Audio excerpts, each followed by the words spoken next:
من يهده الله فلا مضل له ومن يضلله فلا هادي له واشهد ان لا اله الا الله وحده لا شريك له واشهد ان محمدا عبده ورسوله يا ايها الذين امنوا اتقوا الله حق تقاته ولا تموتن الا وانتم مسلمون يا ايها الناس اتقوا ربكم الذي خلقكم من نفس واحده وخلق منها زوجها وبث منهما رجالا كثيرا ونساء واتقوا الله الذي تساءلون به والارحام ان الله كان عليكم رقيبا يا ايها الذين امنوا اتقوا الله وقولوا قولا سديدا يصلح لكم اعمالكم ويغفر لكم ذنوبكم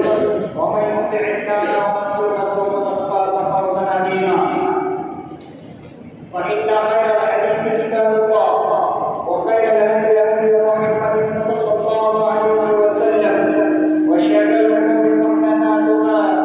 فإن كل محدثة بدعة وكل بدعة ضلالة وكل ضلالة في النار أعوذ بالله من الشيطان الرجيم بسم الله الرحمن الرحيم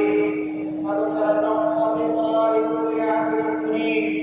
ونزلنا من السماء ماء مباركا وأنبتنا به جنات وحب الحصيد والنخل باسقات لها طلع نضيد اسما للعباد وأحيينا به بلدة ميتا كذلك الخروج كذبت قبلهم قوم نوح وأصحاب الرس وثمود وعاد وفرعون وإخوان لوط وأصحاب الأيكة وقوم تبع كل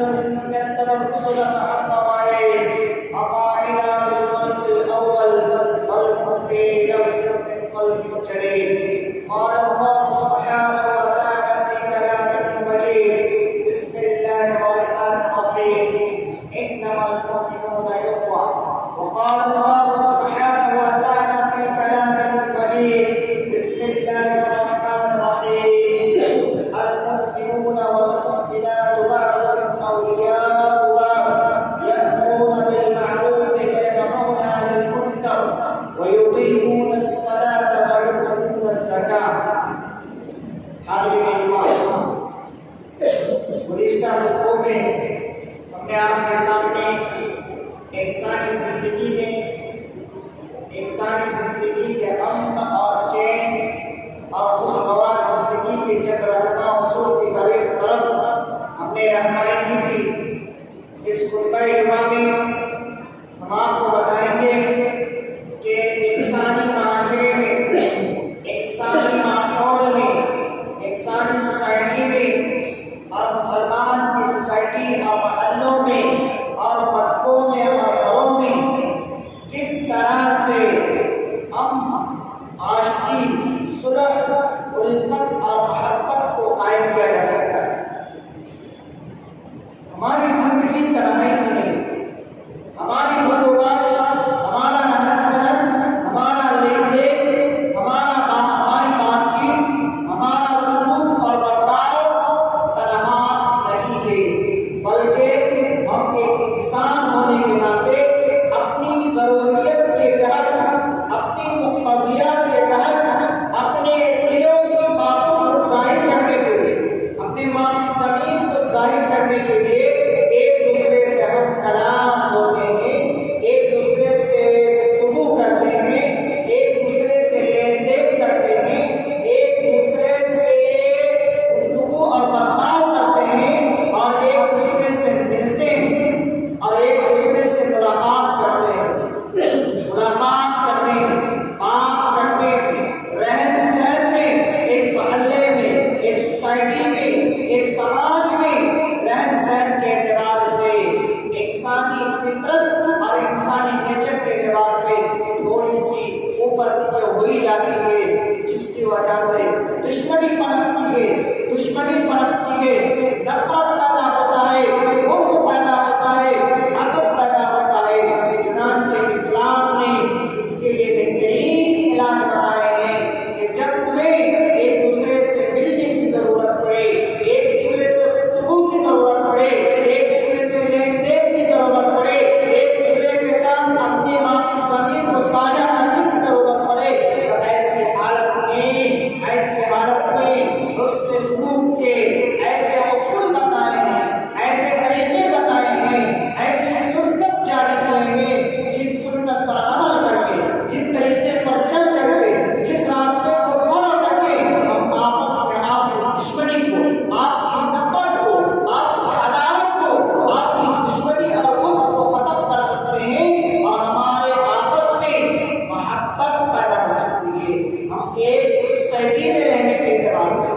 ماحول اور ایک محلے میں اور قصبہ میں رہنے کی حیثیت سے ہم ایک دوسرے کے ساتھ محبت کر سکتے ہیں، پیار کر سکتے ہیں، چاہت کے ساتھ، الفت کے ساتھ ایک دوسرے کے ساتھ رہ سکتے ہیں، جو ہمارے دلوں میں، ہماری سوچ میں، ہماری فکر میں، ہمارے گھروں میں، ہمارے محلے میں، ہمارے سوسائٹی میں ایک امن کی فضا قائم ہوگی، ایک محبت کی فضا قائم ہوگی، جو کسی طرح کی نفرت نہیں ہوگی، دشمنی نہیں ہوگی، عداوت نہیں ہوگی،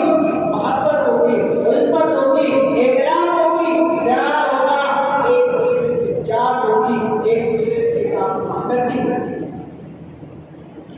ضرورت ہے کہ ہم سنتوں پر عمل کریں، ضرورت ہے کہ ہم طریقوں پر چلا جائے، ضرورت ہے کہ ان احادیث کو سنا جائے اور سننے کے ساتھ ساتھ عمل کیا جائے۔ اللہ تبارک و تعالیٰ نے قرآن کریم کے اندر فرمایا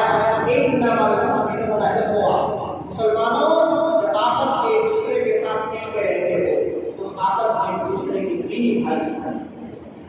ایک دوسرے کے دینی بھائی ہو۔ فطرتاً انسان اپنے بھائی سے محبت کرتا ہے، اپنے بھائی کو چاہتا ہے، اپنے بھائی کو تکلیف پہنچے تو اس کو بھی تکلیف لائق ہوتی ہے، اس کو دکھ ہوتا ہے، درد کا احساس ہوتا ہے۔ اسی طرح سے اللہ کے رسول صلی اللہ علیہ وسلم نے عملی نمونہ پیش کرتے تھے، جو اللہ تبارک و تعالیٰ نے آپ کو سبق دیا تھا، اس سبق کو یاد کرتے تھے، اس کو عملی زندگی کا نمونہ بناتے تھے۔ نبی صلی اللہ علیہ وسلم نے ایک بہترین مثال پیش کر دی۔ اللہ تبارک و تعالیٰ نے فرمایا انما المؤمنون اخوہ، مسلمان بھائی بھائی ہیں، ایک دوسرے کے بھائی ہیں۔ المسلم اخو المسلم، ایک مسلمان دوسرے مسلمان کے بھائی ہیں۔ اللہ تعالیٰ نے اسی چیز کو قرآن کریم کے اندر فرمایا المؤمنون والمؤمنات اولیاء بعضهم لبعض، ایک مومن مرد، ایک مومنہ عورت، ایک مومن مرد کے ساتھ دوست ہے، ایک ولی ہے، ایک گہرا دوست۔ المؤمنون والمؤمنات بعضهم اولیاء، ایک دوسرے کے ولی، ایک دوسرے کے دوست، ایک دوسرے سے تعلق رکھنے والے۔ ان کی خوبی یہ ہے، ان کی مسلمانوں مومنوں کی خوبی یہ ہے کہ یأمرون بالمعروف، اپنے مسلمان اور مومن بھائی کے اندر اپنے مسلمان اور مومن بھائی کو بھلائی کا حکم دیتے ہیں، اچھائی کا حکم دیتے ہیں، حسن کا اہتمام کرنے کا حکم دیتے ہیں۔ وَيَنْهَوْنَ عَنِ الْمُنكَرِ، اگر اپنے مسلمان بھائی کے اندر کسی چیز کی برائی کو دیکھتے ہیں، منکر کو دیکھتے ہیں، حرام کو دیکھتے ہیں، منع کو دیکھتے ہیں، نفرت کو دیکھتے ہیں، اس سے منع کرتے ہیں کہ بھائی ایسا مت کر، یہ مومن کی علامت ہے، یہ مومن کی علامت ہے، یہ مسلمان کی علامت ہے۔ یہی لوگ حقیقی مومن ہیں کہ جب آپس میں ایک دوسرے سے ملتے رہتے ہیں، آپس میں ایک دوسرے کے ساتھ رہتے ہیں، آپس میں ایک دوسرے کے ساتھ ایک جگہ میں رہتے ہیں، ایک کیمپس میں رہتے ہیں، ایک سوسائٹی میں رہتے ہیں، ایک ماحول میں رہتے ہیں، ایک محلہ ایک قصبہ میں رہتے ہیں، تو ایک دوسرے کو بھلائی کا حکم دیتے ہیں اور ایک دوسرے کے اندر اگر برائی ہے تو اس سے منع کرنا۔ وَيُقِيمُونَ الصَّلَاةَ، اور نماز قائم کرتے ہیں۔ محلے سے وہ بھی نماز پڑھنے کے لیے آ رہا ہے، دیکھ رہا ہے کہ ہمارے محلے میں فلاں آدمی ہے، ہم تو مسجد میں جاتے ہیں لیکن وہ نہیں آتا ہے، یہ مومن کی علامت ہے، تو اس کو بھی ساتھ لے کر آتا ہے، اس کو بھی ساتھ لے کر آتا ہے۔ وَيُؤْتُونَ الزَّكَاةَ، اور دیکھتے ہیں کہ ہاں یہ مالدار ہے، یہ خوشحال ہے، مال والا ہے، اور اس کو رغبت دلاتے ہیں کہ وہ اوپر کی زکات کا سے بھی دیتے ہیں، مومن کیا ہے؟ ایسے لوگوں کے بارے میں اللہ تبارک و تعالیٰ نے فرمایا اولئک مؤمنون حقا، یہی حقیقی مومن ہیں، یہی سچے مومن ہیں، یہی پکے مومن ہیں، جو ایک دوسرے کے ساتھ محبت کرتے ہیں، مل کے رہتے ہیں، دوستانہ تعلق قائم کرتے ہیں، ایک دوسرے کو بھلائی کا حکم دیتے ہیں، برائی سے روکتے ہیں، نماز پڑھتے ہیں، زکات دیتے ہیں۔ ایسے ہی لوگ سچے اور پکے مومن مسلمان ہیں۔ اسی طرح سے اللہ تبارک و تعالیٰ نے جب انما المؤمنون اخوہ کا سبق نازل کیا، صحابہ کرام کی اس آیت پر عمل کرتے ہوئے اپنی زندگی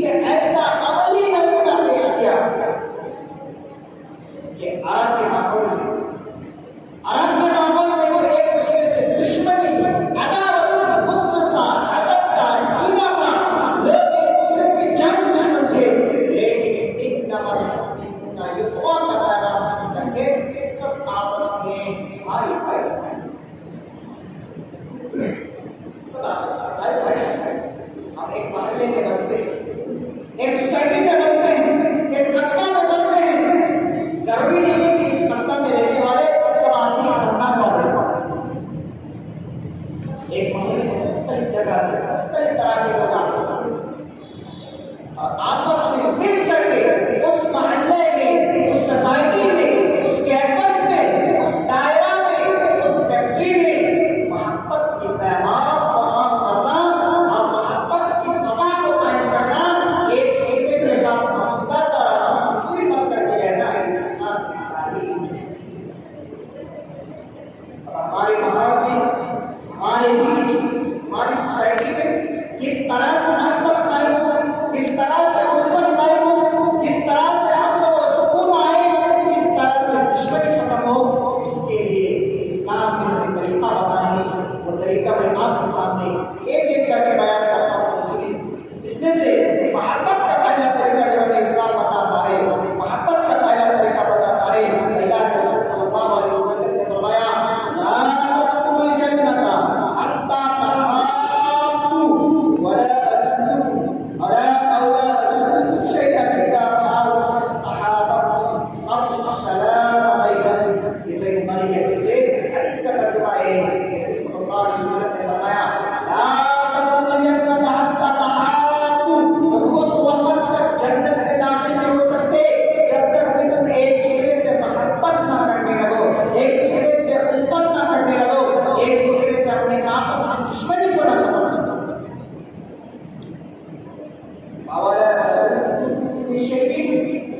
کیا میں کسی چند چیزوں کے بارے میں نہ بتاؤں کہ اگر وہ چیزوں اس چیز پر عمل کرو گے تو آپس میں محبت کرنے لگو گے۔ افشوا السلام بینکم، آپس میں ایک دوسرے کو سلام کیا کرو، آپس میں ایک دوسرے کو سلام کیا کرو۔ ایک محلے سے اٹھ کر آتے ہو، آ کر کے مسجد میں جمع ہوتے ہو اور مسجد سے فراغت کے بعد ایک دوسرے سے ملتے ہو، اور ملنے کا طریقہ یہ ہے۔ اور کہیں پر بھی، جہاں کہیں پر بھی ملاقات ہو، آپس میں ایک دوسرے سے سلام کرو۔ تحاببتم، جب ایک دوسرے کو سلام کرو گے تو ایک دوسرے سے محبت کرو گے، ایک دوسرے سے محبت کرو گے۔ لا تدخلوا الجنة حتى تحابوا، اس وقت تک جنت میں داخل نہیں جا سکتے، جنت میں داخل نہیں ہو سکتے جب تک کہ تم ایک دوسرے سے محبت نہ کرنے لگو۔ کیا مطلب؟ مطلب ہے کہ اگر ہم ایک دوسرے سے دشمنی رکھیں گے، نفرت رکھیں گے، بغض رکھیں گے، حسد رکھیں گے، جنت میں داخل نہیں ہو سکتے۔ دخول جنت کے لیے محبت ضروری ہے، اور محبت پیدا کرنے کا ذریعہ ہے ہم ایک دوسرے سے سلام کریں۔ اسی طرح سے نبی صلی اللہ علیہ وسلم نے فرمایا، موطا امام مالک کی روایت سے روایت ہے کہ نبی صلی اللہ علیہ وسلم نے فرمایا تسامحوا، ایک دوسرے سے مسامحہ کیا کرو، باب تفاؤل تسامحوا فی الامر، ایک دوسرے سے مسامحہ کیا کرو، ایک دوسرے کے ہاتھ میں ہاتھ ڈال کر کے مسامحہ کیا کرو۔ اذا فعلتموه، جب تم لوگ ایک دوسرے سے مسامحہ کرو گے، ایک دوسرے سے ملو گے، ایک دوسرے کے ہاتھ میں ہاتھ ڈال کر کے مسامحہ کرو گے، یذهب الغلہ، تمہارے اندر سے نفرت اور دشمنی ختم ہو جائے گی۔ ایک دوسرے کے دل میں نفرت رکھتے ہیں، بغض رکھتے ہیں، حسد رکھتے ہیں، دشمنی رکھتے ہیں، اگر ہم اس سے سلام کریں گے، اس سے ملیں گے، اس سے مصافحہ کریں گے تو اگرچہ دشمنی ختم نہ ہو لیکن کم ضرور ہو جائے گا۔ اس کے سلام کے ساتھ ساتھ مصافحہ کریں، یہ اپنے معاشرے میں، اپنے ماحول میں، اپنے سوسائٹی میں نفرت کو ختم کرنے اور دشمنی کو ختم کرنے اور محبت پیدا کرنے کا یہ دوسرا اصول ہے۔ اسی طرح سے تیسرا اصول ہے، جب ہم ایک دوسرے سے ملے، سلام کے بعد جب ملنا ہوتا ہے تو خندہ پیشانی سے کرتے ہیں، آج کسی کو انکساری کے ساتھ ملے، نرم دلی سے ملے، اپنے اندر اکڑ نہ ہو، فخر نہ ہو، تکبر نہ ہو، تو بڑے آدمی ایک کون سا ہم اس شخص سے ایسا نہیں ہونا چاہیے۔ ہم تو بڑے علامہ ہیں، ہم تو بڑے عالم ہیں، ہم تو بڑے محدث ہیں، ہم تو بڑے مالدار ہیں، ہم پیسے والے ہیں، ہم فیکٹری والے ہیں، یہ تو مزدور کلاس کے آدمی ہیں، ہمارے پاس فیکٹری ہے، ہمارے پاس یہ ہے، ہمارے پاس وہ ہے، ہمارے پاس وہ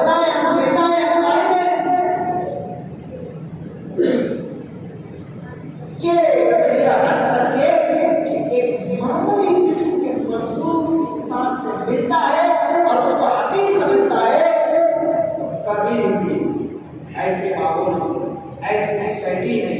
ایسے تعلقات میں کبھی بھی محبت پیدا کوئی بھی سکتی وہ ٹھیک ہے، وہ اللہ کی فضیلت ہے جو اللہ تعالیٰ نے آپ کو قرآن سے نوازا، علم سے نوازا، شہادت سے نوازا، قیادت سے نوازا، سیادت سے نوازا، وہ اپنے پاس آپ رکھتی ہے۔ لیکن ایک مسلمان ہونے کے ناطے جب ایک مسلمان سے ملے، اگرچہ وہ آدھا درجے کا مسلمان کیوں نہ ہو، جب آپ اس سے ملے عاجزی کے ساتھ، انکساری کے ساتھ، نرم دلی کے ساتھ، خندہ پیشانی کے ساتھ، الفت اور محبت کے ساتھ ملے، آپ کے اندر اکڑ نہ ہو، تکبر نہ ہو، فخر نہ ہو، غرور نہ ہو، بڑاپن نہ ہو، تب جا کر ایسے ماحول میں، ایسے سوسائٹی میں، ایسے کیمپس میں امن پیدا ہوتا ہے، محبت پیدا ہوتی ہے، نفرت اور دشمنی کو نہیں۔ اسی طرح سے اسلام کا تیسرا اصول انسان اور مسلمان اور اپنے محلے میں امن کو قائم کرنے کے لیے، محبت کو قائم کرنے کے لیے، نفرت اور دشمنی کو ختم کرنے کے لیے تیسرا بہترین اصول یہ ہے کہ جب ہم ایک دوسرے سے ملنے کے بعد گفتگو کریں، بات کریں تو اچھے انداز، میٹھی زبان میں بات کریں، آپ کی زبان میں کڑواہٹ نہ ہو، نفرت نہ ہو، گالی گلوچ نہ ہو، جھگڑا نہ ہو، احترام اور احتشام نہ ہو، بلکہ آپ کی زبان میں شیرینی ہونی چاہیے۔ آپ کی گفتگو میں، آپ کے انداز گفتگو میں، طرز تکلم میں اور ادائے محاورہ میں ایسی زبان کا استعمال کریں کہ دوسرے لوگ آپ کی زبان کو سن کر کے، آپ کے طرز تکلم کو سن کر کے، آپ کے حسن سلوک کو دیکھ کر کے متاثر ہو جائے، ان کے دل سے نفرت ختم ہو جائے، ان کے دل میں آپ کے لیے محبت پیدا ہو جائے، ایک ایپریشن پیدا ہو کہ اسلام کی تعلیم اور اسلام کی چاہت اور اسلام کی خواہش ہے۔ جب آپ ایک دوسرے سے گفتگو کریں تو حسن سلوک، نرم دلی، آپ محبت کے ساتھ کریں۔ اس کی ایک چھوٹی سی مثال میں آپ کے سامنے بیان کروں۔ جب صحابہ کرام ہندوستان کی سرزمین پر تشریف کیا، صحابہ کرام جو تجارت کرتے تھے تو عرب سے کھجور اور مسالے وغیرہ لاتے تھے، ہمارے ہندوستان میں تجارت کرتے تھے، اور وہ کیرلا کی سرزمین پر اترتے تھے جہاز سے، اور وہاں اتر کر کے اپنی کھجور کو اور اپنے مال کو بیچتے تھے، اور ہمارے ہندوستان سے گندم یعنی گیہوں خرید کے لے جاتے تھے، اناج خرید کے لے جاتے تھے۔ تو ہمارے ہندوستان کے لوگ جو بڑے بڑے تاجر ہیں، بڑے بڑے ویاپاری ہیں، صحابہ کرام کی گفتگو، طرز تکلم، کردار، عقل اور ان کا حسن سلوک کو دیکھ کر کے اکثر ہندو تاجر مسلمان بولے یہ بات آپ کو تاریخ کی کتاب میں ملے گی، یہاں تک کہ کیرلا کی زمین پہ جو مسلمانوں کی اکثریت ہے اور کیرلا میں جو اکثر لوگ مسلمان ہیں، یہ صحابہ کرام کے حسن گفتار اور گفتگو اور حسن اخلاق کا نتیجہ تھا کہ آپس میں لین دین میں اس طرح سے نرمی کے ساتھ گفتگو کرتے تھے، اس سچائی کے ساتھ گفتگو کرتے تھے، اس امانت داری کے ساتھ تجارت کرتے تھے، ان کے کردار، اخلاق اور گفتگو کو دیکھ کر کے اکثر لوگ مسلمان ہو گئے،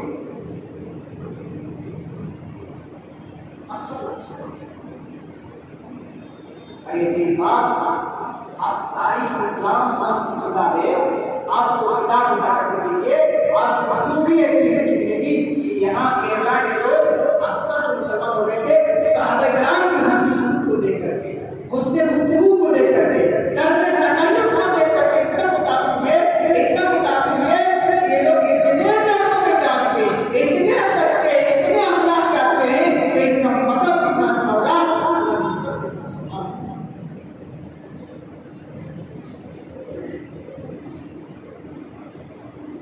آج جو لوگ کہتے ہیں کہ یہ خواجہ صاحب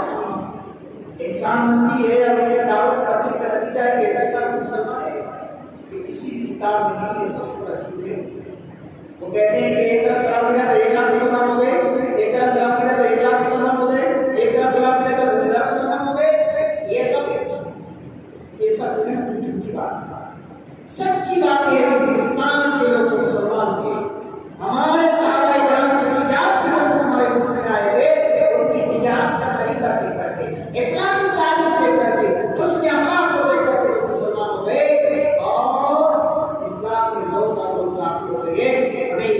واقعات میں سبق سکھاتا ہے،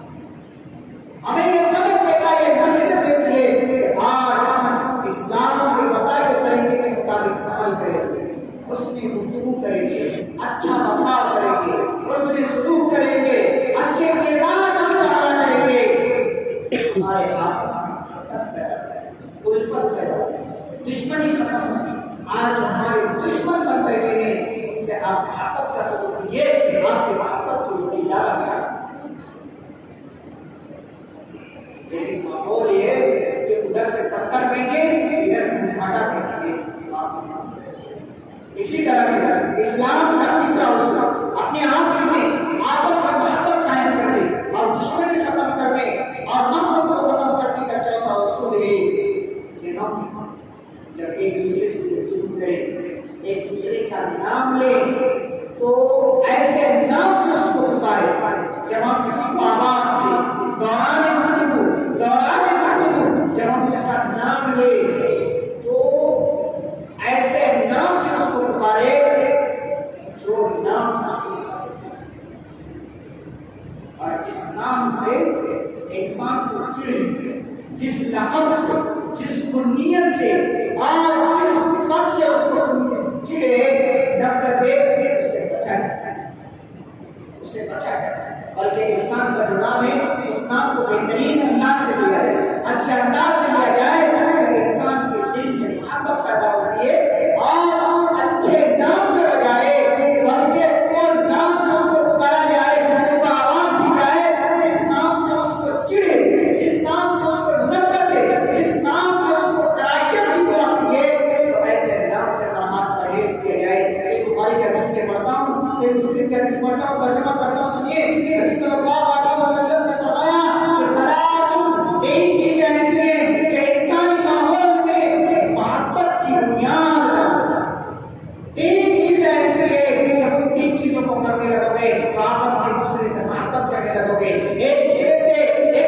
نفرت کو اور دشمن کو ختم کر دو گے۔ ان میں سے ایک چیز ہے کہ تدعو له بأحب أسمائه له، تدعو له بأحب أسمائه له۔ صحیح بخاری کی حدیث ہے کہ جب تم ایک دوسرے سے ملو تو سلام کرو، سلام کرنے کے بعد اچھے سے گفتگو کرو، اور گفتگو کرنے کے بعد جب اس سے نام لینے کی ضرورت پڑے، اسے پکارنے کی ضرورت پڑے، اس کا نام اپنی زبان میں لانے کی ضرورت پڑے تو اس کا بہترین نام ہے، جو اس کا اچھا نام ہے، جو اس نام سے بلانا وہ پسند کرتا ہے، اس نام سے اس کو پکاریے، اس نام سے اس کو پکاریے۔ اب کوئی چشمہ پہنتا ہے، اس کو چشمہ نہیں کھولے تو غصہ لگے گا۔ کوئی کالو آدمی ہے، کالا آدمی ہے، اس کو بلاؤ کالو چچا کرو، دل میں نفرت پیدا ہوتی ہے۔ کوئی ناٹا ہے، پاؤڈر ہے، موبائل کرو، اگر بیٹا طاقتور ہوا تو کوئی پٹک دینا، اس لیے کہ انسان کی فطرت ہے، اس سے نفرت ہوتی ہے، دشمنی ہوتی ہے، کرائیت محسوس ہوتی ہے۔ ایسے ماحول میں، ایسے سوسائٹی میں جب ایسے نام کے ساتھ پکاریں گے جو نام کو سننا نہیں چاہتا ہے، ایسی صفات کے ساتھ پکاریں گے، ایسی کیفیت کے ساتھ پکاریں گے، جو صفات، جو نام، جو کیفیت، جو عادت کو نفرت کرتا ہے، تو آپس میں کبھی بھی محبت پیدا نہیں ہوتی، دشمنی پیدا ہوتی ہے۔ اس لیے اسلامی تعلیم یہ ہے کہ جس نام سے وہ پکارا جاتا ہے، جس نام کو پسند کرتا ہے، اس نام کو لے کر کے اسے گفتگو کی جائے، اس کو آواز دی جائے اور اس سے کلام کیا جائے۔ اسی طرح سے آخری اصول یہ ہے کہ ایک دوسرے کے ساتھ رحمدلی کا مظاہرہ کریں، ایک دوسرے کے ساتھ رحمدلی کا مظاہرہ کریں۔ اسلام کی تعلیم ہے کہ تواضع وتراحم وتعاطف كمثل الجسد الواحد۔ اس کا ترجمہ یہ ہے کہ ایک ماحول، ایک سوسائٹی میں، ایک محلے میں، ایک کیمپس میں جو ہم رہتے ہیں، آپس میں ایک دوسرے سے مل کے رہتے ہیں، ہم اللہ کے بندے مومن، ہماری مثال یہ ہونی چاہیے، ہماری مثال ہماری یہ ہونی چاہیے، ایک دوسرے کے ساتھ رہنا، ایک دوسرے کے ساتھ رہنا ہم دلی سے پیش آنے میں، ایک دوسرے کے ساتھ تعاطف یعنی عاطفیت کے ساتھ رہنے میں، ایک دوسرے سے محبت کرنے میں ایک جسم کے مانند ہونا چاہیے. اس لیے کہ اگر آپ کی ایک انگلی کٹ جائے، آپ کی ایک انگلی کٹ جائے، آپ کی ایک انگلی جل جائے، تو اس انگلی کی جلنے کی تکلیف، اس انگلی کے کٹنے کی تکلیف آپ اپنے پورے جسم میں محسوس کریں گے. اسی طرح سے اگر معاشرے میں سماج اور مسلمانوں کو کوئی تکلیف پیدا ہو تو طرف آپ پیدا ہونی چاہیے. آپ اس کے ساتھ اتنا رحمدلی سے ملے، اپنا عافیت کے ساتھ رہے، محبت اور محبت کے ساتھ پیش آئے، رحمدلی کا مظاہرہ کرے. یقیناً ہمارے گھروں میں، ہمارے ماحول میں، ہماری سوسائٹی میں، ہمارے قصبے میں، ہمارے محلے میں، ہمارے کیمپس میں امن پیدا ہوگی، محبت پیدا ہوگی، الفت پیدا ہوگی، دشمنی ختم ہوگی، نفرت ختم ہوگی، بغض ختم ہوگا، حسد ختم ہوگا. ضرورت ہے کہ ہم نے جو باتیں بیان کی ان پر عمل کرنے کی ضرورت ہے، تبھی جا کر کے ہمارے اندر امن اور چین اور سکون کی زندگی قائم ہوگی اور نصیب ہوگی. آخر اللہ تعالیٰ سے دعا ہے کہ اللہ تعالیٰ ہمارے درمیان الفت اور محبت کو پیدا کر دے. اللہ تعالیٰ ہمارے درمیان